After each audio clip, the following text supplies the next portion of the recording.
a reflection for the 6th Sunday of Easter. The Paschal candle still is lighted for all our prayers, saying that Jesus is still with us. He has not ascended. The Spirit has not been sent. What were those days like for the first Christians, when Jesus would appear without warning out of the blue, with no earthly hindrances to his being with them? Well, maybe we have similar experiences. I know that the divine is always present, but how do I experience God in special ways? I will share some of my recent special experiences, and perhaps some of you will remember some of yours. A most recent one was Sister Teresa's sharing a book by John Donders that spoke of the Easter candle.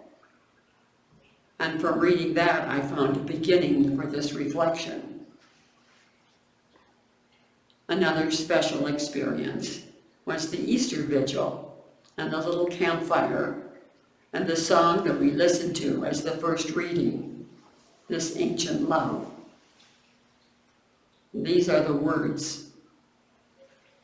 Long before the night was born from darkness, long before dawn rolled unsteady from fire, long before she wrapped her scarlet arm around the hills, there was love.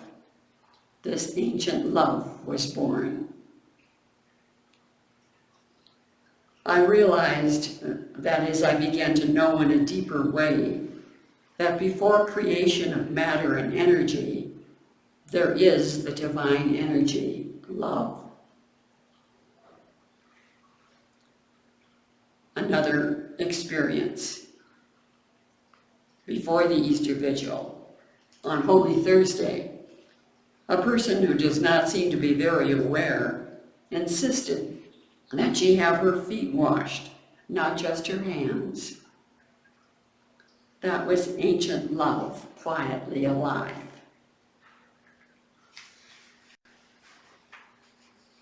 And another special experience was the reflection for last Sunday. And again, back to the Easter Vigil, the Exultet. Since I first heard the song, the Exultet, in English years ago, I've questioned the reasons for rejoicing.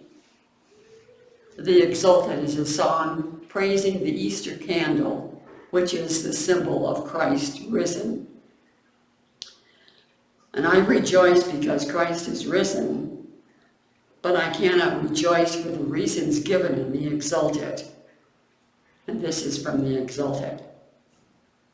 For Christ has ransomed us with his blood and paid for us the price of Adam's sin to our eternal Father. And, O necessary sin of Adam, which gained for us so great a Redeemer.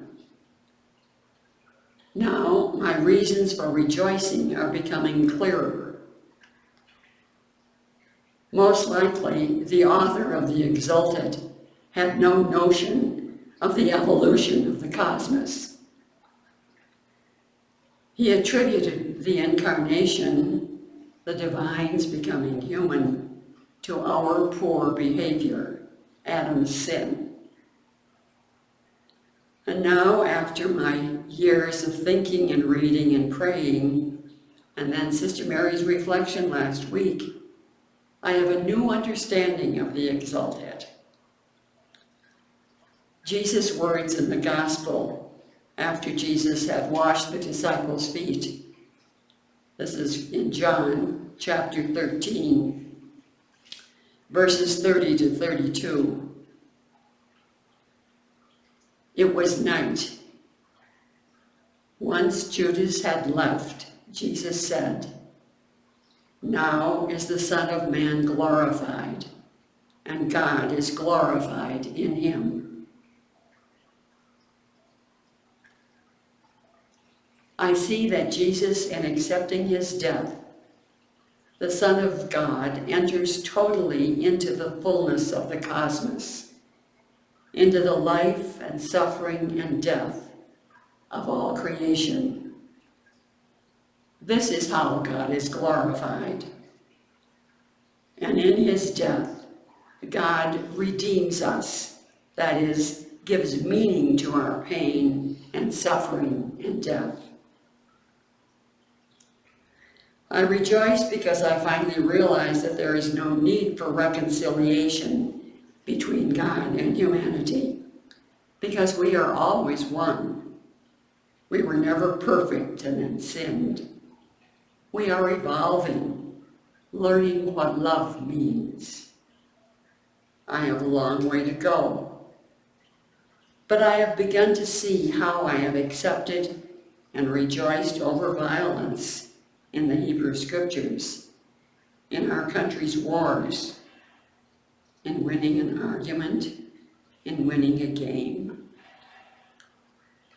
Love is a mystery. Will you share your spiritual experience, your special experience of the divine's appearance without warning?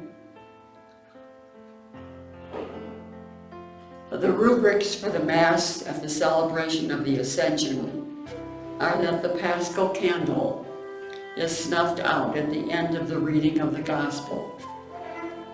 Jesus has left the planet, but we have the advantage over the first disciples. We do not need to wait for the Spirit. She is here.